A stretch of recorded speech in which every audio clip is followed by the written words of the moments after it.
Hello, good morning. I hope everyone's well and happy. Hope everything's going well and it's not too hot. Okay, let's have our lesson for today. Today's class is called Introducing English Classes to English Literature. So these are your English language classes. How can you introduce a bit of English literature into your classes? So we're going to look at this in today's lesson. We'll look at how to use a short story in class, how to use poems in class. We're going to discuss the different ideas and see how you might need to adapt them in your own classes. How to get classes to write their own poems.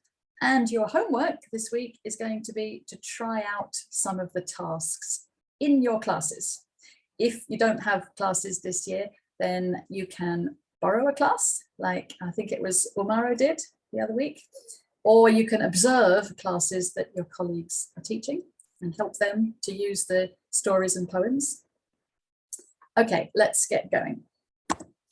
So first we're going to read a short story. I'm going to read it and I want you to think about what you could do with the story in class as I'm reading, okay? So the picture is a clue. What do you think the story is about? Okay, so are you ready for this short story? This is called Chain Reaction by Louise Cooper. Everyone was enjoying the cruise. The weather was warm and sunny, the sea was calm, and the passengers hadn't complained about anything, which was unusual. Even the chief engineer wasn't bad-tempered, which was very unusual. Until one morning, the ship suddenly stopped. "What's going on?" roared the captain from the bridge. The jolt had spilled his morning coffee all over his uniform. "Don't know, sir," the third mate shouted back, "but I think we've caught our propeller on something." The chief engineer quickly turned off the engines, which did make him bad-tempered, and the trouble was investigated. The propeller was caught all right. An enormous chain was wrapped around it, and if the engineer had not acted so quickly, the blades would have been mashed beyond repair. "What idiot left a great big chain drifting around in the sea?" the captain growled. "Don't know, sir," the third mate said again gloomily, "but it's going to take some clearing." The captain sighed and looked around. It could have been worse, he supposed. The sea was dotted with small islands with white beaches on which waves broke gently. The sun shone from a cloudless sky. If the purser organised a few deck games, then with any luck, the crew could free the propeller before the passengers started grumbling. They set to work, and by lunchtime, they had untangled the propeller. But the captain was curious. The freed chain disappeared down into the sea with no end in sight. Who on earth had put it there and why? He wanted to find out, and another hour wouldn't hurt. "Pull it in," he ordered the second mate. The third mate was off duty by now. "Let's find out if it's attached to anything. If it isn't, I'll complain to the local coast guards. It's a hazard to shipping." The crew started to heave the chain aboard. It came easily enough, but there was a lot of it. Half an hour passed and they were still pulling. Then suddenly the chain became harder to winch in. "I think we're nearly there, sir," the second mate panted. The captain did not reply. He was staring at the nearest island. Strange, the beach looked much bigger than before. And the low cliffs weren't low anymore, but seemed to have grown. "Sir," shouted the second mate, "come and look at this." The captain hurried to the winch. The crew had reached the end of the chain. Attached to it, bumping and clanging against the ship's side as it was heaved up, was a circular object about 5 meters across. The captain frowned. It reminded him of something. In fact, he had a thing just like it, though much, much smaller, in the bath in his private cabin. It was a plug. He looked at the islands again. The beaches were getting bigger. The cliffs were getting higher, as if the sea level was dropping. "Whoops," said the captain.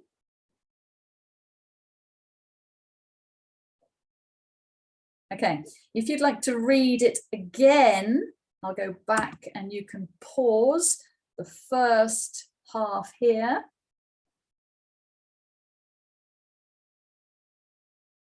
And then the second half here. Did you like the story? Maybe this is a cultural difference, because in our baths in the UK, we have a plug that goes in the bottom to stop the water running away. So we fill up the bath and the water stays in the bath, and then we sit in it.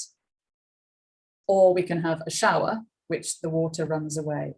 But if it's a bath, the plug at the bottom, we only pull the plug up when we want the water to go away. You need to understand that to understand the story. Okay, so I want you to think of some ideas in pairs. Think of 6 things you could do with this story in your English classes. Pause the video now for 3 or 4 minutes to list the 6 things you could do.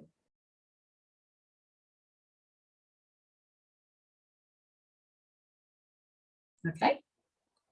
Have you thought of a lot of ideas? I'm sure you have. Let's have a look at some of mine. So the first thing we could do was have some comprehension questions. Let's go through these quickly. Number 1, true or false? True. Number 2, false. 3,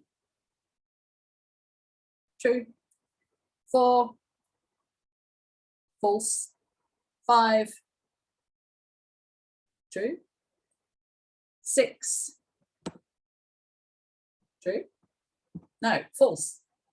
7, true. 8, false.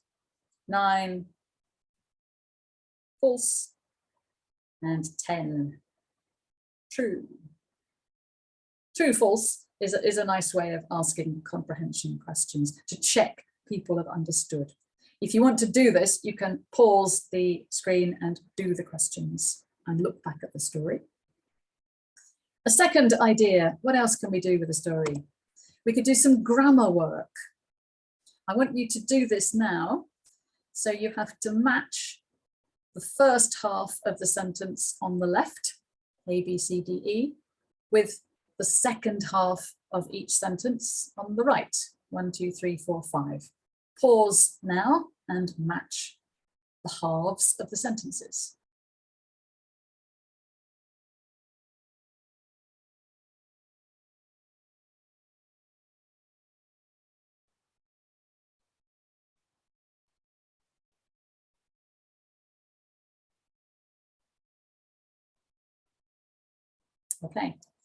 Okay, have you matched them?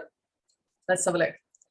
A, if the ship hadn't stopped, the captain wouldn't have spilled his coffee.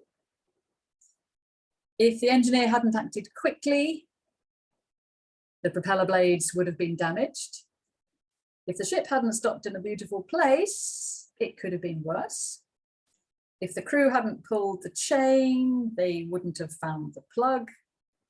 If they hadn't pulled out the plug, the sea level wouldn't have dropped. Okay, so these are all very interesting third conditional sentences about the past with if plus past perfect, and then the conditional tense would or wouldn't have or could have plus the past participle. Very nice examples of grammar in the context of a story. What else could we do with this story? We could discuss it. What about this discussion? If you'd like to have this discussion, you could discuss this now and pause the screen.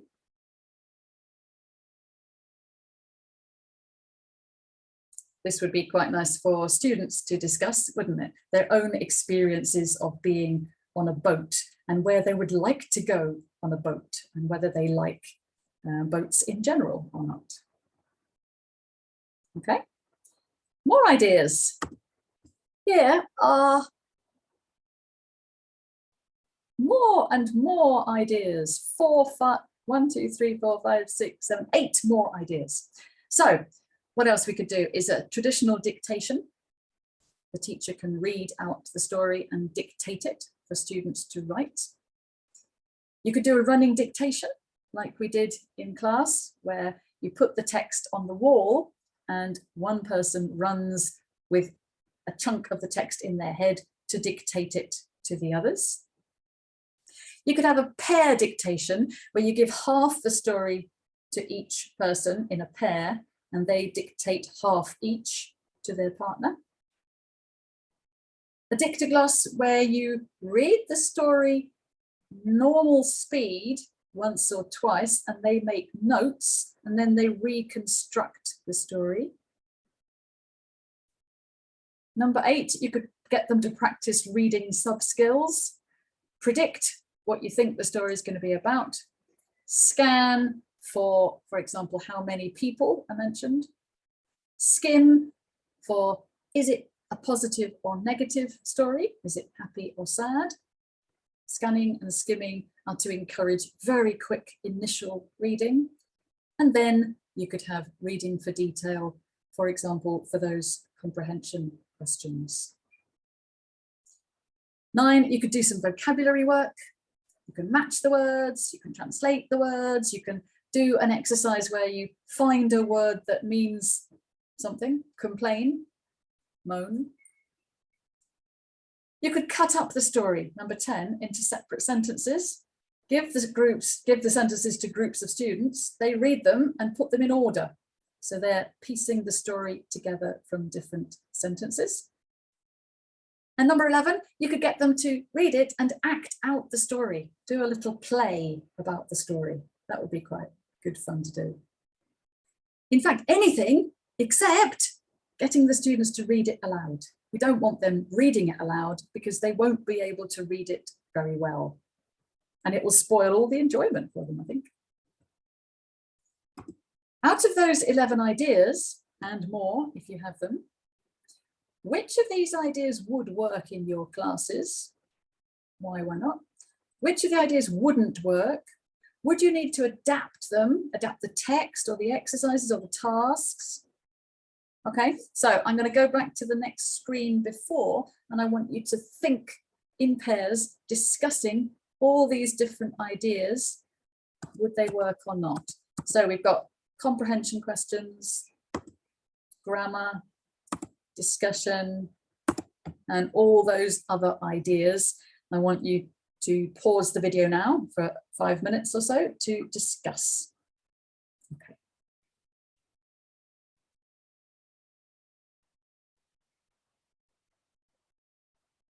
Okay, so what did you decide?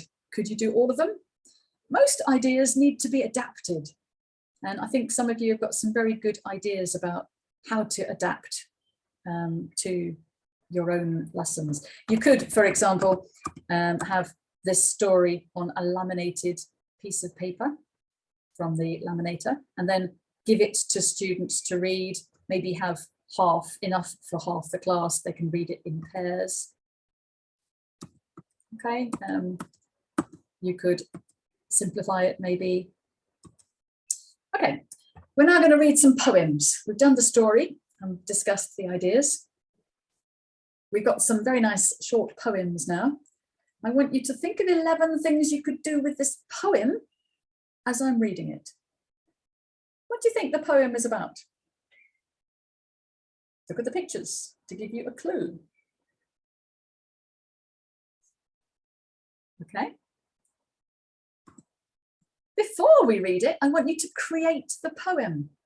So I need you to pause the video and create 2 sentences, one red sentence using all the words in red, A, and one purple sentence using all the words in B, in the purple ones.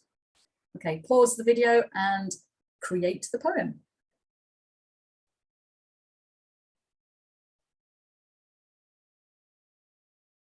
Okay.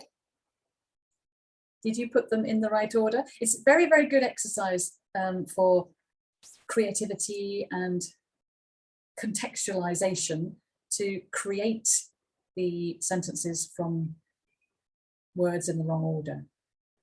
Let's see if you've got it right. This poem is called Can a Parrot, and it's by a British author called Spike Milligan. Can a parrot eat a carrot standing on its head? If I did that, my mum would send me straight upstairs to bed. Did you get it right? Very simple, doesn't really mean much. It's a stupid poem. It's called a nonsense poem, but it's quite a nice little collection of words. Right, what could you do with that poem in class? Okay, I'll give you some ideas in a minute, but before I give you my ideas, pairs, I want you to think of as many tasks as possible, as many things you could do with this poem in your classes. Pause now for 3 or 4 minutes.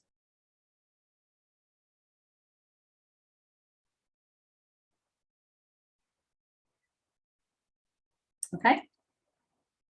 How many ideas did you think of? Would you do this in class? Let's have a look. Okay, so you can introduce rhyme. Carrot and parrot, head and bed. Get them to match the words, say them the same. You can introduce natural rhythm by clapping. Can a parrot eat a carrot standing on its head? If I did that, my mum would send me straight upstairs to bed. Okay, so it's very nice for the natural rhythm of English. It might inspire students to write their own silly poetry, nonsense rhymes. You could work on grammar. You've got a very nice second conditional sentence there. You could cut up the poem and get them to put it in order. Do any type of dictation. You could discuss suitable punishments or cultural differences. For example, in this poem, my mum would send me straight upstairs to bed. In Guinea-Bissau, most people don't go to bed upstairs, do they? In England, a lot of people live in houses where the living area is downstairs and you go upstairs to bed.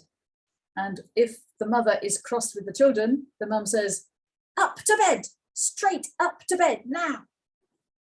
So it's a cultural difference. Or you can make variations with different animals and rhyming words, variations and substitutions. I wrote one with a different animal. Do you know the llama from Peru? Can a llama eat a farmer standing on its tail? If I did that, my mum would send me out into the gale with the same rhythm. Okay. Pairs, discuss, could you do any of these ideas in class? How would you do them? A few minutes now, pause the video and discuss.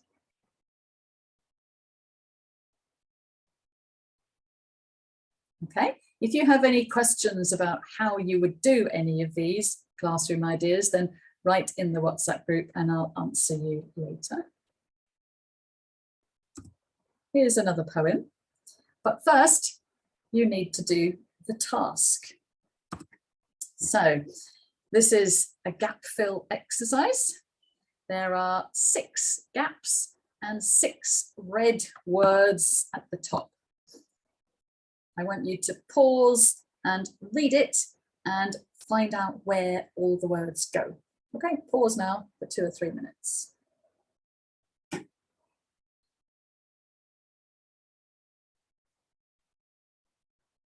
Okay, easy, not difficult if you look at the rhymes and the rhythm of the poem. That's the key. Okay, so here is the finished poem. It's called Halfway Up the Stairs, and it's by an English author called A. Milne. This was one of my favourite poems when I was a child, and I taught it to my own children. It's a lovely, lovely poem. I'm going to read it. As I read it, think about what you could do with it in class. Halfway up the stairs is a stair where I sit. There isn't any other stair quite like it. It's not at the bottom, it's not at the top. So this is the stair where I always stop. It isn't really up and it isn't really down. It isn't in the nursery and isn't in the town. And all sorts of funny thoughts run around my head. It isn't really anywhere. It's somewhere else instead. I really like this poem because it's about being somewhere in between, which allows your creativity and funny thoughts and being in the middle of lots of different opposites. It's also about going up the stairs, which is not a reality for lots of people in Guinea-Bissau. So it's interesting culturally as well. So children will go upstairs to bed at the end of the day, many of them here. Do you like it? What could you do with it in class? Okay, so one thing, again, you could clap the rhythm. I'm going to read it again. I want you to clap. Halfway up the stairs is a stair where I sit. There isn't any other stair quite like it. It's not at the bottom, it's not at the top. So this is the stair where I always stop. Now read it with me, the second half, and clapping. It isn't really up and it isn't really down. It isn't in the nursery, it isn't in the town. And all sorts of funny thoughts run around my head. It isn't really anywhere, it's somewhere else instead. And that rhythm of 2 beats to each line is a really key thing in English natural rhythms.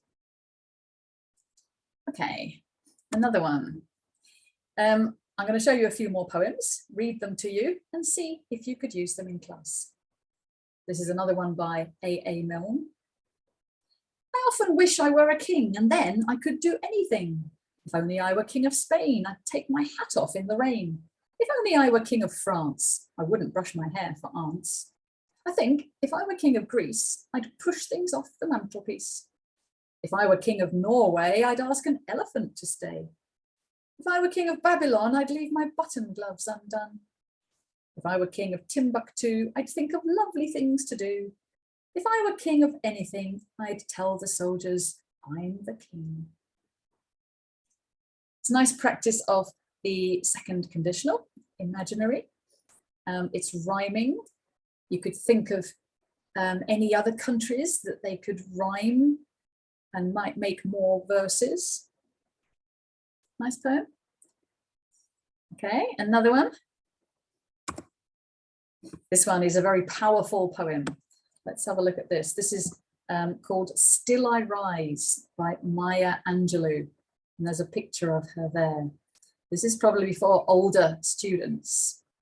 And it's about women and specifically strong Black women. So I'm going to read it. I haven't got all of it here. I've taken some of the parts out just to fit on the slide, but it's very, very powerful.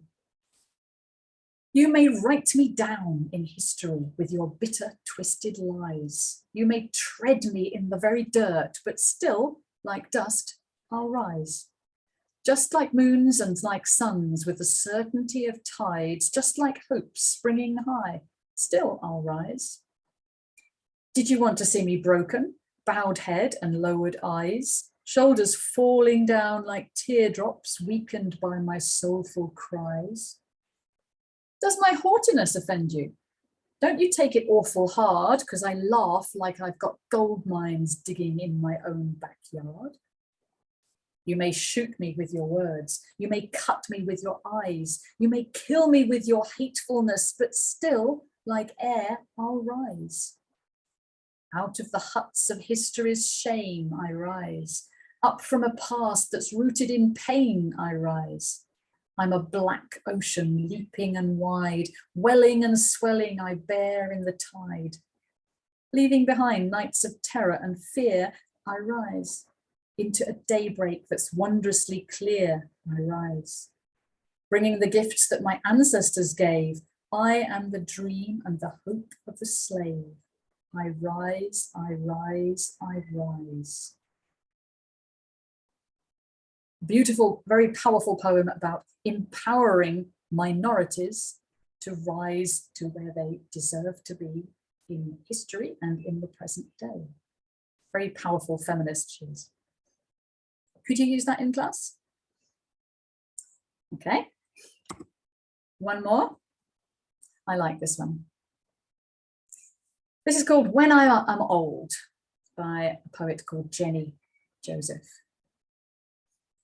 When I am an old woman, I shall wear purple with a red hat which doesn't go and doesn't suit me.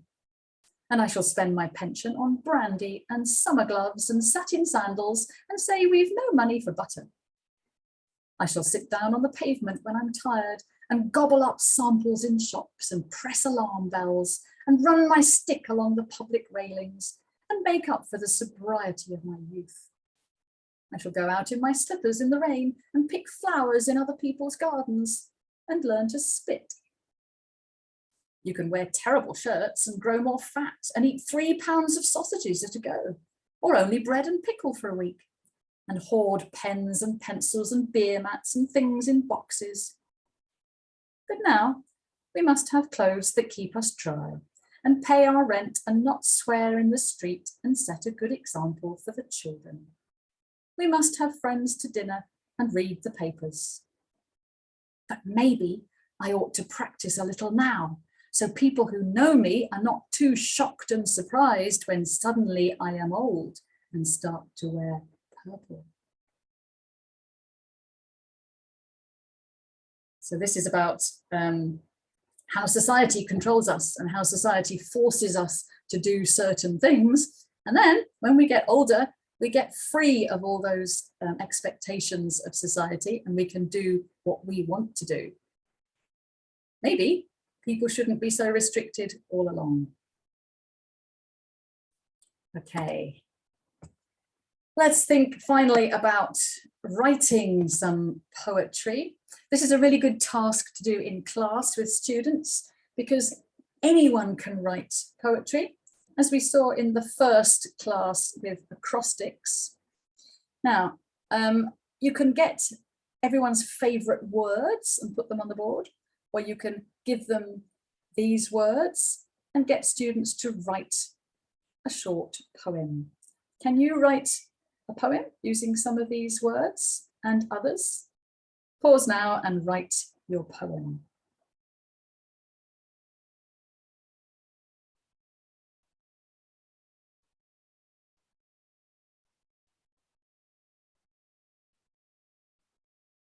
Okay, what did you have?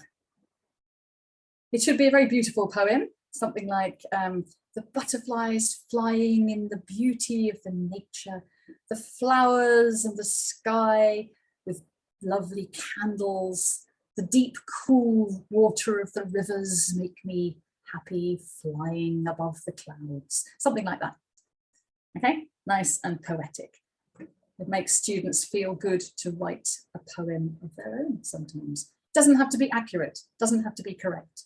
It's playing with language and being creative. So, a summary. If you want to introduce English classes to literature and poetry, you have to make it interesting, fun, enjoyable, active. Don't kill it by making students read aloud. Play some games like running dictation. Don't overanalyze the meaning because poems and even stories mean different things to different people, and involve the learners actively. That's the summary of this session. Have a look back. I will send you the PowerPoint as well. So look at the story and the poems again and all the tasks. And your homework is to use one of these poems or a different poem that you found or a short story in one of your English classes. If you're not teaching, you can borrow a class or teach with a colleague or observe someone else That's all very useful. Think about how to make it interesting, enjoyable, and student-centered for your students. You can use some of the ideas we've talked about in this lesson. And then write a very short report in the WhatsApp group about what you did and what happened, even if it goes wrong. Because sometimes when you teach and something goes wrong, you can learn more about that and other people can learn more about it than if you have a fantastic lesson. Okay, that's the end of the lesson today. Have a good week and see you next week.